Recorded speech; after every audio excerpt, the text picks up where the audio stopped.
Welcome to Veteran Resource Podcast, where you will meet nonprofit organizations focused on improving the lives of veterans and their family members. Here is your host, Jeremy Paris.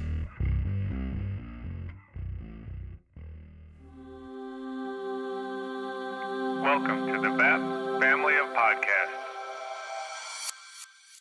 Welcome, everybody, to episode 37 of the Veteran Resource Podcast. I'm your host, Jeremy Paris, and I am glad to be back from that break that we had. This is the first episode of Season 2, and we decided late in the year that we were going to break this up into seasons because the listenership kind of dies down around the holidays, and it also dies down in the summertime, so we're going to have seasons kind of in between there, and we'll have plenty of incredible content for you to consume during that time. And we'll also try to keep you busy during the downtime with some blog posts and different things like that. During my downtime, I've been spending a lot of time working on the VAP community. That's the Veteran Artist Program community. And we've got 500 people in there now who are all interacting on a regular basis and helping each other out. Veteran artists helping veteran artists. You've got supporters of veteran artists in there, and it's become kind of like a family, a really cool gathering of veterans, and it's got a great feel. So if you're a veteran artist, you should go and check out veteranartistprogram.org/community, and you'll get an invite to join us. Now, this is a really great episode to come back to for Season 2, because today we have Team Rubicon. And I know that many of you have heard of Team Rubicon because this is a pretty big organization. They're in the news all the time for the incredible things that they're doing. And I'm just over the moon excited about having them on the podcast. I love what Team Rubicon is doing overseas. I love what Team Rubicon is doing here in the States to help with disaster relief. And Amanda Burke is going to be telling you all about it, so I don't want to take too much away from what you're going to hear in the interview. In her current position, Amanda is the Region 3 Administrator at Team Rubicon, where she is responsible for the management of all readiness and response functions in the Mid-Atlantic region. In her previous role with Team Rubicon, she was responsible for managing Team Rubicon's national membership engagement and wellness strategies. Amanda served as a captain in the United States Marine Corps from 2007 till 2011, where she served as a company commander, assistant operations officer, and platoon commander at 2nd Radio Battalion in Camp Lejeune, North Carolina. She joined Team Rubicon after volunteering to serve on Team Rubicon's disaster relief logistics team in the Philippines following the devastation of Typhoon Haiyan. After serving in the Marine Corps, Amanda also worked as an operations manager at Target Corporation and as a senior consultant at Booz Allen Hamilton. She received her BA in political science from Sonoma State University and is currently enrolled as a full-time graduate student at George Washington University.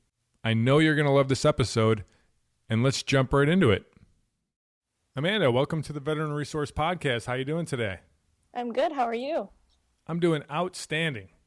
Perfect. I'm really excited to have you guys on. Well, I'm excited to be here. We were talking a little bit about it before we started recording, but for the listeners out there, I kind of wanted to go over the story about how I ended up getting you guys on the show. Like how you stalk the division administrator or how Team Rubicon was started? Nope. The first part. Yeah. So I was at a 6th branch event, and the administrator, I'm sorry, what was his name? Mike Monroe. Mike was speaking at the 6th branch's anniversary event, and I was like, oh, this is exactly the guy that I wanted to talk to. I've been wanting to get Team Rubicon on the podcast for so long. So as soon as the speeches are all done, I'll talk to him, and we should be all set. Well, he gets done with his speech, and he says, I got to take off for another event.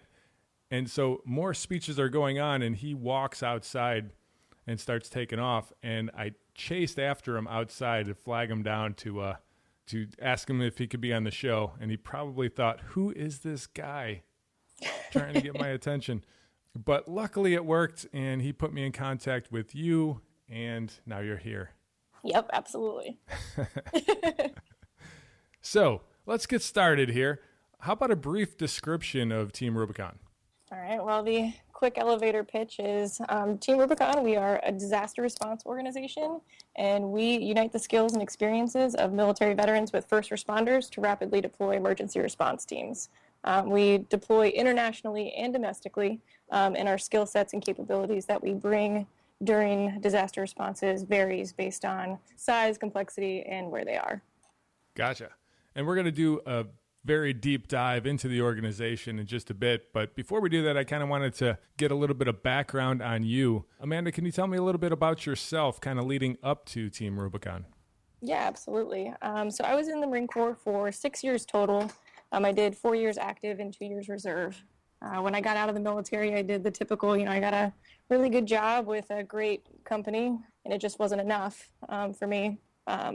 Didn't have that same fulfillment that I had when I had my uniform on. So I actually took some time off, and I luckily, I found Team Rubicon when we responded to Typhoon Haiyan in 2013 when, this Cat 5 hurricane or typhoon that completely destroyed some of their islands. And I actually deployed with Team Rubicon. And while I was on that operation, I just had this sense of purpose and fulfillment that I'd been missing for the few years that I'd been out of the military, and just immediately knew that this was the organization that I wanted to be with. And I was like, I have to, working for them, volunteering, whatever it is, I just wanted to be a part of the team. Oh, wow. So did you know, you never heard of them while you were in the military? It was after you got out? Yeah, it was after I got out. I was actually a government contractor at the time, and I had read about them in, I think it was the early birds, like an email that you get with all of the, high-level highlights of news for the day. And I got that, and it was when General Petraeus joined the board of advisors.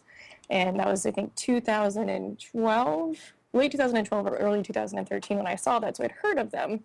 But, I didn't even think about joining. I just thought it was a really neat organization. And it wasn't until Typhoon Haiyan hit that I really started doing and wanting to get involved a lot more. Oh, wow. And so you said you deployed for that. How long were you gone? I was gone for 2 weeks. I was kind of in between. Like I said, I took some time off in between jobs at the time, and they needed somebody who could literally go in about 18 hours with their bags packed and get on a plane to do some logistical support for our teams there. And I happened to be at the right place at the right time and available, and it was a pretty amazing opportunity. And what was the overall feeling that you had while you were over there and you were helping out? Yeah, and so it was pretty amazing. So I actually didn't go down to the affected area. We had teams in Manila who were coordinating logistics, which is what I was a part of. And then we had teams on the ground in Tacloban, Carigara, and a few other affected areas. And I was in charge of getting, teams in and out and making sure they got the supplies they needed, from the U.S. To the affected areas and back. And it was just pretty amazing to see people who, whether they were veterans, civilians, or first responders, just sitting there united for one common purpose, trying to help people, not sleeping, not eating, trying to, give as much as they could to make the people who were affected by the disaster more comfortable and try to help them rebuild their lives. It was completely overwhelming and exciting to be a part of something like that again. You were pretty hooked from that point on, huh? Absolutely. So let's talk a little bit more about Team Rubicon here. How did the organization get its start? So the organization started in 2010 in response to the earthquake in Haiti. We had our two co-founders, Jake and Will, who didn't really know each other at the time. They had mutual friends. We're both watching the devastation on TV, and buildings falling, people hurting, and there just wasn't enough resources that could get in to help the Haitians quick enough. So they're just like, we have to go. So it was Jake and Will plus 6 others who went down to Haiti. They crowdsourced and fundraised with friends, families, and connections, and got enough money to get down there. And while they were there, they were helping people, and it was also helping themselves. So, when they were on the ground, they realized, one, just being military veterans and the skills and that they gained while being in the service, whether they were medics or not, they were uniquely qualified to be in a disaster environment. They weren't in combat anymore, but it was still very chaotic. So the small unit leadership and tactics that they learned on their teams, bringing order to chaos, are, two of the things that any military veteran can bring to a disaster area that not everybody has the training in. And while they were there, they also realized that they gained three things that they lost when they took off their uniform. Community. They were now eating, sleeping, and working together with a team that was there for the same thing. Identity. They had come up with the name Team Rubicon while they were on their way down there, so they now had an organization that they could identify with, and that organization had a purpose where they were serving something bigger than themselves. So while they were there, they just came up with this great idea that this is something that we could bring home and that give military veterans an opportunity to, regain their sense of community, identity, and purpose by continuing their service to others through disaster response. That's pretty incredible. I mean, imagine something like that is going on and everybody is trying to get away from there and these people are going towards it and everything just had to fall in line perfectly for them to be able to get out there and help. I mean, who would just let anybody into a disaster area to go and do what they did? Yeah, and I don't know if they were specifically let in or if we kind of snuck our way in and got the approval afterwards. But yeah, it's pretty amazing that you have people who just put themselves aside and are willing to go in and help in those situations. Yeah, that is great. And so what operations do you guys have going on right now? Right now, we actually have one operation going on in Region 10, which is, so our organization is broken down just like FEMA, but it's in Columbia, Oregon. It's a smaller operation where we have a team responding to the severe flooding that took place, I believe it was last week. So we have teams there that are providing muck-out operations, and if you don't know what a muck-out is, it's, when a home gets flooded, whether it's the basement or the first floor, when the water recedes, it leaves a lot of sediment, a lot of materials, and other things in the house that are not good for the house and can also bring mold in later. So we'll go in and we'll help remove all of the sediment, help take out sections of carpet or whatever it is to help prevent long-term damage. We'll help the community do damage assessments, so checking to see what level of damage there is to the home, and then we'll help turn that over to the community. And then also volunteer management. So when a disaster happens, no matter what the scale, there's an overwhelming support from the community where people just want to go in and help. So we'll help manage the volunteers that come in, the spontaneous volunteers that come in to help, so that the services they bring are more effective and that they're helping in the best way possible. Oh, okay. So you guys are going door to door. Is there, you obviously have the plan set out before you ever go in there, but you guys are covering pretty much anybody who needs help? Yeah, and it kind of varies by operation. So, there's times where we're specifically requested by a county or a state to come in and help, and they'll kind of give us an area of operations to operate in. There's other times where a large disaster will happen, or small, it doesn't really matter, I guess. We'll send in a small recon team and identify where the greatest need is, and then we'll kind of send a team around to conduct damage assessments to see if there is a need for us to come in and bring a team to help do muck-outs or other expedient home repair type operations. And when you bring a team for something like that, about how many people are we talking about here? Again, it completely varies. If it's a type 5, which is the smallest scale operation, it could be 5 to 7 volunteers working over 1 to 3 days, or it could be 50 people per day for 2 to 3 weeks going through and helping different communities. Like Hurricane Sandy was a great example. We were there for roughly 4 weeks, and we had volunteers just showing up daily to try and help. So volunteer numbers during that operation probably varied anywhere from 30 to 50 on a daily basis. Oh, wow. And how do you determine what areas you guys are going to go to? That's totally dependent on, like I said, it could be the community or the county or the state that requests us. We've gotten so big now, not big, but our organization is known in a few areas now where we are requested to come in and help. Right now we have 32,000 volunteers. Yeah, we've grown substantially over the last couple of years. So in areas where we have strong leaders who are engaging with their local emergency management community, we tend to be requested. Or if we're monitoring a weather situation and we see something happened, we will identify a recon team to go in once the disaster or storm has passed to identify if we if there is a need for us to respond, what type of capabilities and skill sets are required to go in. And if we deem that there is a need and we can provide a service, then we will send a team in to go help. Okay. And we're talking about, I mean, this is some difficult, dangerous, and probably amazingly rewarding work that everybody is doing, but it's obviously not for everybody. So who can join Team Rubicon? And it's funny, it actually is for everybody. And I'll explain what I mean by that. Okay. So I'll start first with, we are a veteran-led disaster response organization.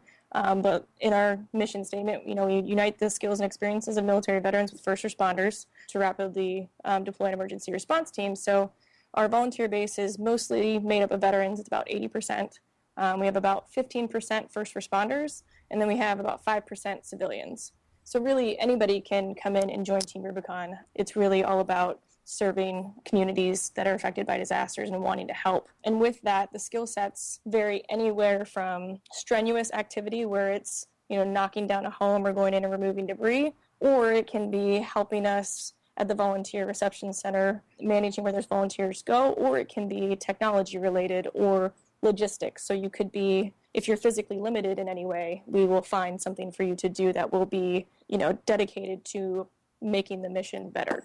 So it's completely varied. We're definitely, if you want to come out and serve and help your community, we will find a way to get you involved. Oh, very cool. Very cool. And you mentioned that you guys had 32,000 volunteers now, but how many people roughly do you guys have that are team members? People that don't deploy. I know that you guys have some team members and volunteers that stay back and work on other street teams and things like that. Yeah, so we break our operations down the best way to describe it is to readiness and response. Readiness is everything we do in between a disaster to make sure that we as an organization and our members are prepared to respond. So we have training events that vary from incident command structure. We follow FEMA's ICS system. It's so that everybody in the emergency management world speaks the same language so that when you go in, if you say one word, it means the same thing. I think a lot of us in the military know that if the Army uses one acronym, it means something completely different in the Marine Corps. So it's basic incident command structure training, or it's anywhere from chainsaw operations so that you have a baseline standard of how, what our teams bring to the table in terms of chainsaw, or it could be damage assessment training. So we do training in between. We also do service projects where we'll go in and help, a homeowner do some repair on their home or help them bring something down. It helps the homeowner in between, and it also helps us hone our skills. And then the response category is obviously responding. Going in after a weather-related event happens and helping a community recover. So we have members who are only able and interested in responding to operations and going in and helping communities that are affected immediately after the disaster. And we also have members who are only interested in doing service projects or training events, and that could be because of time, work, family, or other things. And we also have members who are actively involved in both of those. So it's kind of, I guess the best way I like to describe it is it's an open menu, and you kind of self-select what level of involvement you would like to have. Oh, okay. So that goes into a question that I had planned for later on, but I'll ask it now. So for somebody that's like me, who has a day job with responsibilities and would love to go and deploy and do some of these missions, but can't always get away, there's still a spot for me to go and help out as well. Yeah, absolutely. And, when say a disaster happens within 50 miles of your home, there's a river nearby, the water levels increase and your neighbor's home floods, and we end up responding to that area. Even if we determine it to be, a type 4 operation where we'll be there for about a week, if you only have one day to give and you live close by, we would love to have you come out and help with the team and helping that community. If you can break away for 2 or 3 days, we would love to have you come out. We have our membership team. When a disaster does happen and we make the call for volunteers to come in, we will send out a notice to the members that are deployment ready within a certain geographic area. So the larger the operation, the larger that radius is. So a hurricane Katrina or a Hurricane Sandy, we would likely open up the response radius to about 450 miles. And we would, vet members based on their availability and their skill set, because we want to make sure that the assets are spread out, so we don't have 50 volunteers one day and 20 volunteers another. We want to make sure we have the right resources and the right skill sets available on the days that we have the work. And we will get you guys there, whether it is by volunteers driving themselves. In some cases, if it's a national response, we will fly volunteers in, and we will provide food and lodging while they're on site, and then we will help get them home. And the training that's involved there, is that FEMA-led training? Yeah, so to be deployment ready, it's a series of 4 things total. The first one is Module 1. So when you register as a volunteer within the organization, you'll be brought into our volunteer management system, which is called Roll Call. And this is where you can find out all the information about Team Rubicon, what's going on in your area, like events, training, service projects, and other things. And it also has access to our online training modules. So the first step to being deployment ready is taking Module 1, which is roughly a 30-minute training video about what it's like to be on a Team Rubicon operation. It goes through our operational principles, what you can expect, safety considerations, and other things, and our capabilities. Within Module 1, we require our volunteers to take a background check. We reimburse the cost of the background check. The point of the background check is to ensure the safety of our members and the safety of the homeowners that we provide the services to, because for our members, they're sleeping, eating, and working together, and then with our homeowners, we afford them with the same safety considerations. And then the other 2 training things are ICS 100 and ICS 700, which are FEMA. They're online courses with FEMA, and they take anywhere from 30 to 45 minutes to complete each, depending on how long, you read through all the stuff on the slides. So it's all training that's done online?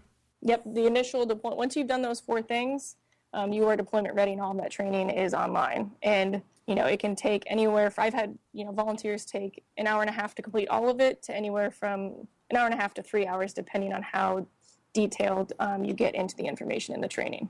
Interesting. It's not bad at all. No. There is continuing education after that. If you become a member of the team, you're kind of advancing along. Yeah, absolutely. So that's just your basic. So that's the basic requirements we have for any volunteer that wants to come out and deploy with us on an operation. If you want to work your way up into a leadership position, like saying a strike team leader, where you're the lead for a team of 3 to 5 volunteers, or if you want to be the logistics section chief, which is where you're managing logistics for the entire operation, there's more training opportunities that we make available for you so that you can work your way into one of those leadership positions. And some of those are FEMA-related courses, like ICS 200 and 800, which are online courses, to their in-person courses, which are 300 and 400. Or it could be specific Team Rubicon training, where we have our incident management training. So if you want to be an incident commander or other things. So it varies between Team Rubicon or FEMA training, depending on what level the volunteer wants to get involved with the operation. I see. And where does the funding come from for the organization? So the funding is varied. A lot of our funding comes from people like you and me who donate, $5, $10, $100 a month, because we love what the organization does. I was a donor before I was a volunteer, and that's a good percentage. So that's what we call grassroots donations. The other funding comes from a mixture between larger partnerships in grants with other corporations. The Home Depot Foundation is a great partner of ours. They provide us funding monetarily, and they also provide us funding in equipment. So when we do respond to an operation, we typically set up our forward operating base, that's what we call it, in a Home Depot parking lot. And when we need materials, we will go source that from the local Home Depot, and that's what we'll use for a lot of the expedient home repairs and other things. So I guess in summary, it varies between grassroots donations to non-monetary donations from the Home Depot Foundation and other partners, and then larger grants from other larger corporations. Okay, great. I didn't realize that the grassroots donations was big of a part of it, but that makes sense because, there's so many people that are behind what you're doing. I see all across social media, I see Team Rubicon everywhere. Yeah, absolutely. It's actually pretty neat to talk to to run into somebody who's heard of, like, I have a shirt on right now. I think Team Rubicon is like 60% of my wardrobe right now. So to walk around and have somebody notice the symbol, and even if they haven't volunteered with us, saying, oh, I give $5 a month, and that does more than you think it does. Even just, I think it's trying to think of the breakdown of the cost on average, but even $5 a month, which is about $60 a year, will train somebody, whether it'll provide meals or lodging for one person to go through an advanced training or something like that, or it will provide a muck out kit for us to help a homeowner on an operation. So even the small donations of $5 or $10 a month have a great impact. Excellent. And are most of your operations here in the States? Our operations vary. Most of them, yes, are domestically. The organization, actually, when Jake and Will founded Team Rubicon in Haiti, the original thought was that Team Rubicon was just going to be like this high-speed disaster response organization that goes to international responds internationally. And that shifted when we realized we could have more of an impact at home by not only engaging more veterans, but also by, serving more communities. So internationally, we responded obviously to Haiti, the Philippines, Typhoon Haiyan in 2013. And more recently, we responded to the earthquake in Nepal that happened this year. And domestically, we've actually, I think our number of responses as an organization in the last 5 years is just over 110. So most of those are domestically, though. Yeah, I was looking at your really cool interactive map online. That's something I think everybody should go and play with. Yeah, absolutely. If you go to our website, which is teamrubiconusa.org, and you can click on either About to learn a lot more about us, or you can go under the Response tab. There's an operations map. And it will, if you hover your mouse over the different sections where it highlights that we had an operation, it will let you know whether the response is active, how many volunteers were engaged, what services we provided to the community. So it's pretty neat. Yeah, that's great. I could spend a lot of time just digging through as you click on one of the spots, like the one over by Oklahoma. There's 23 on it, and you click on that, and it takes you into it. And it's just almost the whole map is covered with tornado symbols and flooding symbols and fires, and it's pretty amazing where you guys are, or basically you guys are everywhere. Yeah, it's pretty great. You don't even have to dig deeper to know what type of response it was. You can see that it was a tornado without even having to dig deep into it. Right. All right, Amanda, is there anything else that you can tell me about Team Rubicon before we get into the final three? I think we covered most of it. For me, I guess I'll just leave with the final parting that anybody is welcome. We love to have veterans, first responders, civilians. We like to say disasters are our business and veterans are our passion, and we can't. So a second, while I'm stumbling over myself, we'll just leave it there. All right, Amanda, are you ready for the final three? I think so. All right. Question number 1. Who would you like to hear on a future episode of the Veteran Resource Podcast? So I would really like to, I apologize if you've already had these guys on there, but Give an Hour. They are a partner with us that they provide free mental health care to veterans and their families. And they're a national organization, and they have over 7,000 providers that, will provide up to a year of free mental health care to veterans and their families. We use them as a resource. Even within our organization, I frequently meet people who are surprised and haven't heard of Give an Hour and what they do. So I would be interested in having those guys on the line to hear more about what they do and where they are and the services they can provide to veterans. Excellent. Okay, question number 2. What project has you fired up right now? So right now, the project that has me fired up the most is our partnership with the Bureau of Land Management and the Wildland Firefighting Program. So we started this program last year, and it was the initial pilot. It was the Department of the Interior made an initiative to provide more opportunities for veterans to get involved in wildland firefighting. So they partnered with us, luckily, and we were able to train just shy of 200 veterans in firefighter type 2, which means they get their red card and they can go out and respond to wildland fires. Wow, that's great. Yeah, we didn't deploy, so BLM provides the training. We facilitate getting our volunteers there. And we actually had over 90 of our members dispatched last year and actually respond to a wildland fire. So this year, that program is growing. We actually just received a grant from American Express to help support the growth of this program. And the department, or BLM, has also increased their, capacity, or they're also providing more assets to build this program. So this year, there's going to be more opportunities for recertification, for more advanced training, like Sawyer training and firefighter type 1 and other things. So that's probably the project that I'm most excited about, because it's directly, not only does it bring veterans in and give them an opportunity to engage with Team Rubicon and get some skills, it's also directly applicable for guys who want jobs in the fire service. So really excited about that. Yeah, that's really cool when organizations like yours can reach out and interact with other organizations and both benefit from the collaboration.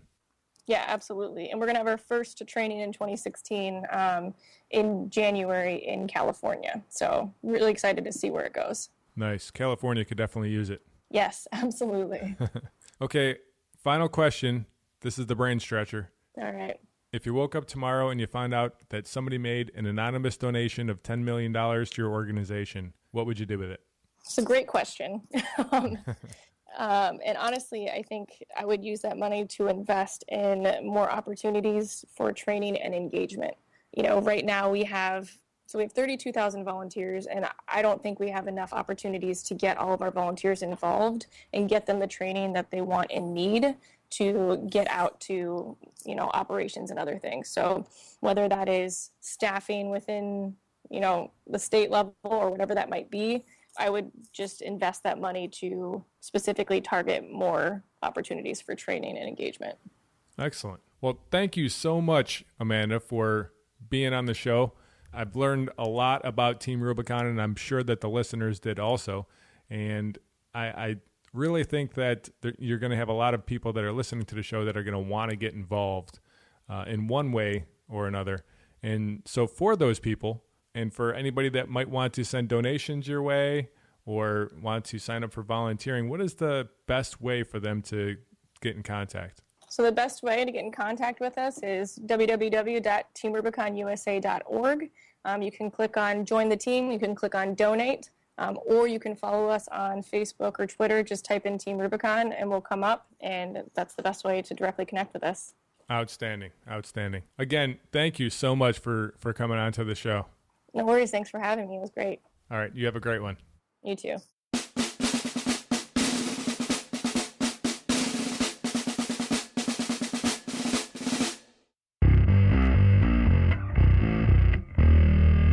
Thank you so much for listening to episode 37 of the Veteran Resource Podcast. And make sure that you get over to the show notes.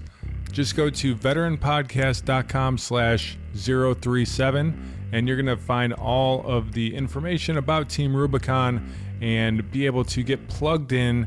You could follow them. You could check out the map and see where they're helping in the world. And you can also volunteer, and you can get involved with this organization, which is what I really recommend that you do. They're doing such good things, and you've got skills, and they could use those skills to help many, many, many people. Also, I'd love to hear from you. Let me know what you think of the podcast. Let me know if there's things that you want me to change, if there's organizations that you want to hear on the podcast. Just shoot me a tweet. One more favor I'm going to ask is don't keep this podcast a secret. If you like it and you're listening to it now, then I bet you your friends would like it, your family would like it, other people that you associate with would like this podcast, so let them know about it. Send it out over Facebook or Twitter, or send an email, or just ask a buddy at work if they've heard the podcast and let them know. Veteranpodcast.com. Super easy URL to send them to. Thank you so much, and I will see you in episode 38.